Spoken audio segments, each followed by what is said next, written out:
Quel est l'impact positif ou négatif de la formation sur l'économie suisse ?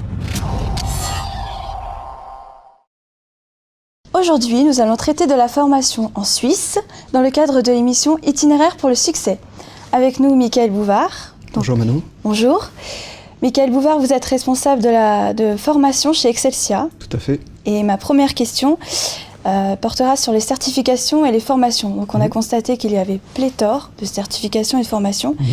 Mais est-ce qu'on peut dire que pour autant que c'est un talisman pour le chômage, contre le chômage ? C'est-à-dire, est-ce que c'est en fait une protection contre le chômage ? Oui, c'est ça. Alors le fait d'être effectivement formé, certifié, ça donne un avantage, on va dire, par rapport à d'autres candidats sur le marché du travail. C'est ce pourquoi aussi certaines personnes recherchent des certifications, en plus des formations qui à la base donneraient plutôt des qualifications.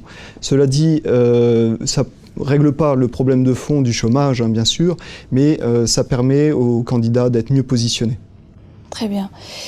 Justement, donc, il s'agit d'augmenter son employabilité grâce aux formations, mais est-ce que certains salariés renoncent par faute d'argent, faute de moyens ?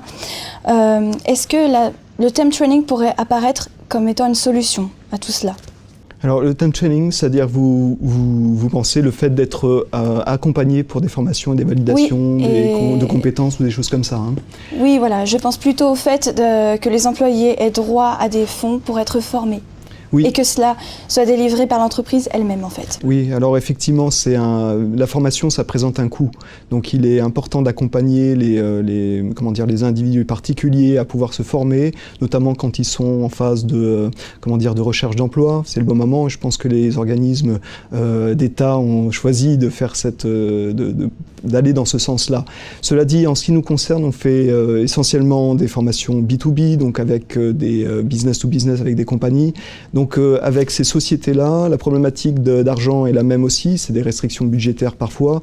Par contre, la conscience de voir que les formations présentent un avantage pour un retour sur investissement à moyen long terme est connue et maîtrisée. Les gens savent qu'il faut former les employés dans le cadre de l'entreprise parce que des employés formés sont évidemment beaucoup plus rentables, beaucoup plus productifs, tout à fait. Très bien. Justement, donc, puisqu'on en parle, est-ce que les formations ont un réel impact positif sur la recherche d'emploi ?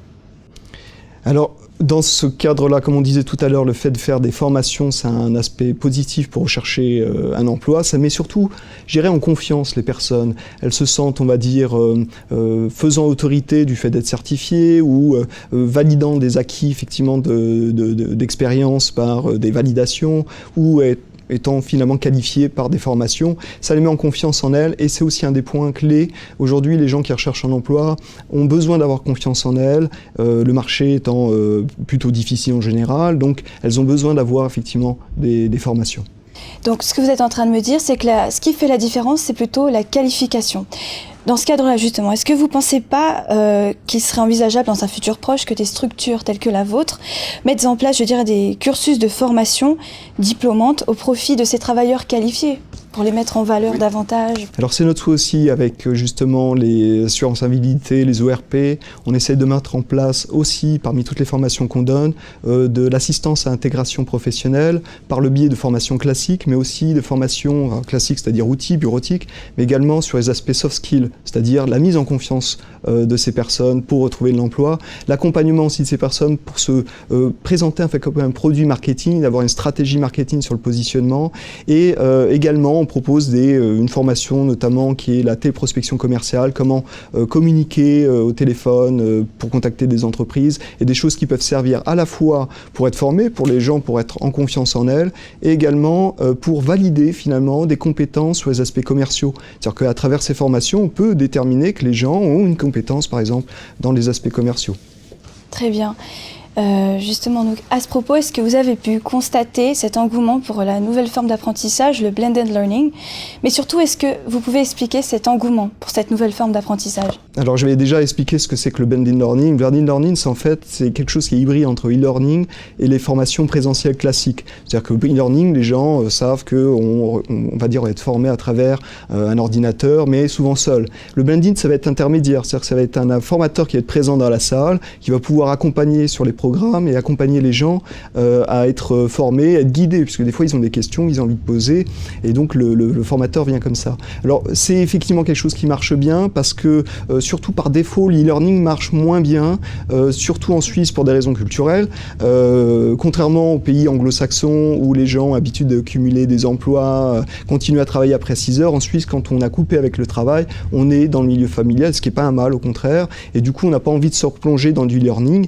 Et puis par contre, il y a des profils pour lesquels ça va très bien. Alors pour les profils qui sont les plus demandeurs de l'accompagnement, le Blended présente un avantage, c'est qu'on ne va pas les laisser seuls avec la machine, on va leur donner justement cette confiance en elles, et elles vont pouvoir être accompagnées par des gens qui sont qualifiés.